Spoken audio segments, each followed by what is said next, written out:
శ్రీమాత్రే నమః.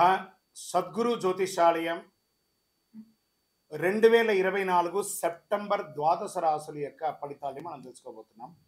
ఈ నెల గ్రహాల యొక్క కదలిక ఎలా ఉంది అంటే, సెప్టెంబర్ నెలలో రవి బుధుడు శుక్ర గ్రహాలు రాశులు మారడం జరుగుతుంది.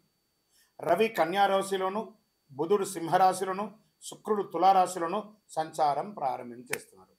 దీని ద్వారా ద్వాదశ రాశులకి ఎలా ఉండబోతుందో ఒక్కొక్క రాశిగా మనం విశ్లేషిస్తాం. జ్యోతిషాస్త్రరీత్యా ద్వాదశ రాశుల్లో 7వ రాశి అయినటువంటి తులారాశి మిత్రులారా, మీరు చిత్తా నక్షత్రం 3, 4 పాదములు, స్వాతి నక్షత్రం 1, 2, 3, 4 పాదములు, విశాఖ నక్షత్రం 1, 2, 3 పాదాలకు జన్మించిన మీరు తులారాశి వారిగా పరిగణించబడుతున్నారు. ఈ సెప్టెంబర్ నెల మీకు శుభాశుభ ఫలితాలు ఎలా ఉన్నాయంటే, గత కొన్ని నెలలుగా మానసికంగా, సామాజికంగా, శారీరకంగా క్షోభ అనుభవిస్తున్నటువంటి మీకు కాస్త ఉపశమనం అని చెప్పచ్చు ఈ యొక్క తులారాశి వారికి. బుధుడు 10వ ఇంటికి, 5వ ఇంట్లోని శని తిరోగమనంలో, 11వ ఇంట్లో సూర్యుడు, కుజుడి నెల మొత్తం 9వ ఇంట్లో, 12వ ఇంట్లో రాహు మరియు కేతువు, బృహస్పతి 8వ ఇంట్లో గ్రహాలు ఉండడం వల్ల ఫస్ట్ ఉద్యోగులకు తీసుకుంటాం, జీతభత్యాలు పెరిగే అవకాశాలు ఉన్నాయి.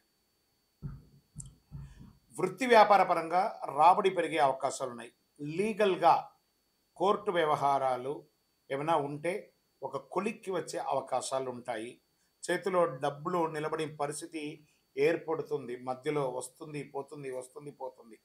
వైద్య ఖర్చులు కూడా పెరిగే అవకాశాలు ఉన్నాయి. నేను ఇదేదో మిమ్మల్ని బాధ పెట్టాలనో కష్టపెట్టాలనే కాదు, గ్రహాల యొక్క కదలిక ద్వారా జరిగే, నేను ఆ గ్రహ లెక్క ద్వారానే చెప్తున్నాను. తులారాశి మిత్రులారా, ఈ నెల కాస్త జాగ్రత్తగా ఉండాలి, తప్పదు. ఆస్తి వ్యవహారాలు రాజీ మార్గంలో పరిష్కరించుకోండి. వ్యాపారంలో కొన్ని ఆర్థిక సమస్యలు, డెట్స్ మీకు ఇచ్చిన వాళ్ళు ప్రెషర్ ఇచ్చే అవకాశాలు ఎక్కువ ఉన్నాయి. ఆర్థిక లావాదేవీల మధ్యలో చాలా లీగల్ ఇష్యూస్ వచ్చే అవకాశాలు ఉంటే జాగ్రత్త. నిరుద్యోగులకి వెయిట్ చేయండి, మాస ద్వితీయంలో అవకాశాలు వస్తున్నాయి. కుటుంబ జీవితంలో భార్యాభర్తల మధ్య నెల ప్రారంభంలో సఖ్యత లోపం అవుతుంది.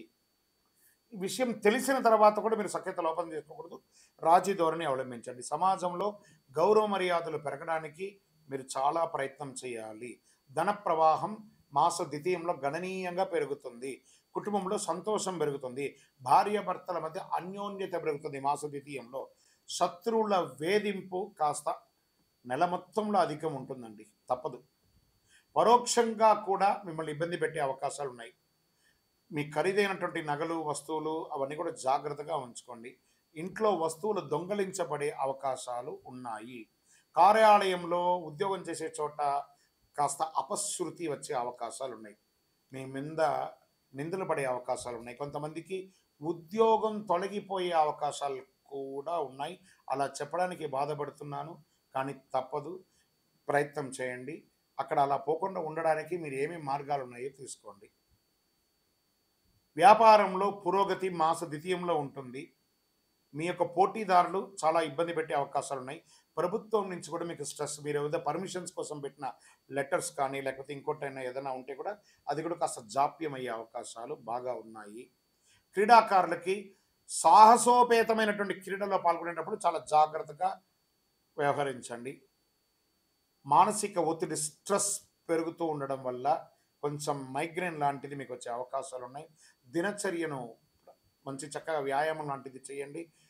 ఈ నెల కాస్త ఇబ్బందిగా ఉంది కాబట్టి ఏదైనా తీర్థాటనం, క్షేత్రానికి వెళ్ళి ఇష్టదైవాన్ని ప్రార్థన చేయండి. రాజకీయ నాయకులకి ఇది గడ్డు కాలం, తస్మాత్ జాగ్రత్త. షేర్ మార్కెట్ అస్సలు ముట్టుకోవద్దు. మీడియా రంగం వారికి కూడా మిశ్రమమే. ఐటీ రంగంలోనే చాలా మార్పులు జరగబోతున్నాయి.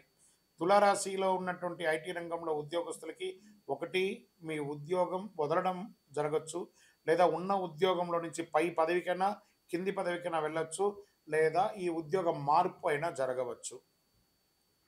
వివాహం కాని వారికి ఇంకొక నెల వెయిట్ చేయండి. సరే, ఈ నెల మంచి రోజులు ఏమైనా ఉన్నాయా అంటే, సెప్టెంబర్లో 3వ తారీఖున, 6వ తారీఖున, 9వ తారీఖున, 12వ తారీఖున, 15వ తారీఖున ప్రతి 3 రోజులకి ఒక రోజు బాగుంది. చంద్రాష్టమం సెప్టెంబర్ 22/9/2024 6:09 ఉదయం నుండి 24/9/2024 9:55 ఉదయం వరకు చంద్రాష్టమం ఉంటుంది. చాలా జాగ్రత్త. ఆల్మోస్ట్ ఆల్ ఈ నెల బాలేదు. అందులోను ఈ 2 రోజులు ఇంకా గట్టిగా బాలేదు కాబట్టి జాగ్రత్తగా ఉండి. గురువారాల్లో దక్షిణామూర్తి ప్రార్థన చేయండి. గణపతిని ప్రార్థన చేయండి. గం గణపతి మహానుభావ, గణపతి అనుగ్రహం చేయండి. ఏకదంత లంబోదర విఘ్నవినాయక. ఎలాగూ సెప్టెంబర్లో చక్కగా వినాయక చవితి వస్తుంది కాబట్టి ఆ వినాయక ఆరాధన చక్కగా చేయండి. ఆ మట్టి గణేశుని ప్రార్థన చేయండి. అన్ని రకాలుగా బాగుంటుంది. ఆరోగ్యం పట్ల జాగ్రత్త వహించాలి. వాహనం నడిపేటప్పుడు జాగ్రత్త, జాగ్రత్త, జాగ్రత్త. మళ్ళీ తులారాశి మిత్రులారా ఈ నెల జాగ్రత్త. మళ్ళీ చెప్తున్నాను జాగ్రత్త. మీ యొక్క కొంచెం ఈ ఇబ్బందులన్నీ తొలగడానికి ఏం చేయాలంటే మీ యొక్క ఇష్టదైవ ప్రార్థన చేయండి. మీ యొక్క కులదైవం యొక్క దేవాలయంలో వెళ్ళి మీ వయసు ఎంత ఉందో అన్ని దీపాలు వెలిగించండి.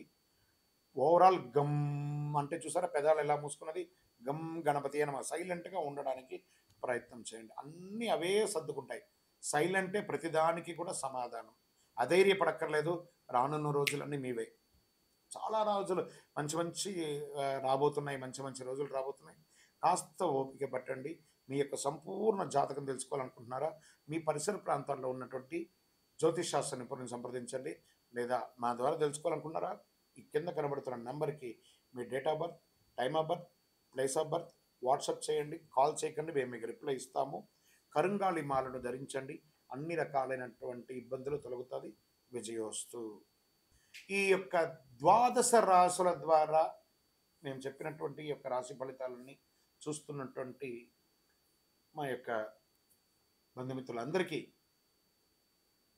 నమస్సుమాంజలు. మీరందరూ కూడా ఆయుర ఆరోగ్య ఐశ్వర్య భోగభాగ్యాలతో ఉండాలని అఖిలాండ కోటి బ్రహ్మాండ నాయకుడు శ్రీ ధర్మశాస్త్ర అయ్యప్ప స్వామి వారిని ప్రార్థన చేసుకుంటున్నాం. తిరుపతిలో అయ్యప్ప స్వామి వారి 18 అవతారాల దేవాలయాన్ని బ్రహ్మశ్రీ డాక్టర్ చంద్రమౌళి గురుస్వామి గారు నిర్మించారు. మీకోసమే మీరు తిరుపతికి వచ్చినప్పుడు కపిలి తీర్థానికి దగ్గరలో జీవకోన అనే ప్రాంతంలో ఈ దేవాలయం నిర్మించాం. దర్శించుకోండి. మీకోసం మన దేవాలయంలో లోకక్షేమం కోసం ప్రార్థన చేస్తాను. వందే మాతరం, వందే మాతరం, వందే మాతరం.